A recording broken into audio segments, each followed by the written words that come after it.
राज्यात 21 ऑगस्टपर्यंत पावसाचा जोर कायम राहणार। मुंबई कोकणासह मराठवाडा विदर्भात मुसळधार वादळी वाऱ्यासह अतिवृष्टीचा देखील इशारा।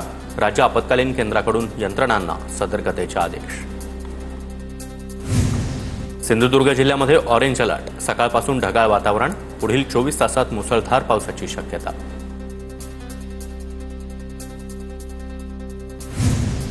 रत्नागिरी जिल्ह्यात पावसामुळे नद्यांच्या पाणी पातळीत वाढ। खेड शहरातील जगबुडी नदीनं धोका पातळी ओलांडली। नदीकाठी राहणाऱ्या नागरिकांना सतर्कतेच्या सूचना।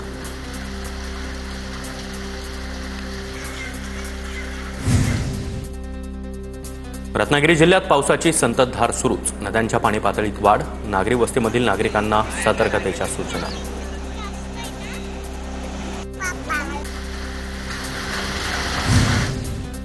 नाशिकच्या मालेगावात सलग तिसऱ्या दिवशी पावसाची जोरदार हजेरी। सखल भागामध्ये पाणी साचल्याने जनजीवन विस्कळीत।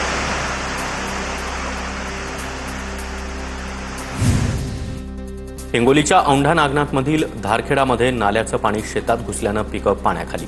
सोयाबीन, कापूस, मूग, उडदासह इतर पिकांचं नुकसान। पंचनामे करून नुकसान भरपाई देण्याची शेतकऱ्यांची मागणी।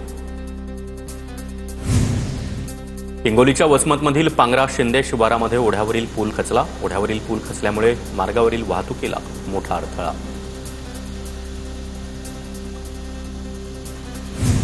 नांदेडमध्ये गेल्या 2 दिवसांपासून मुसळधार। नदी नाल्यांना देखील पूर।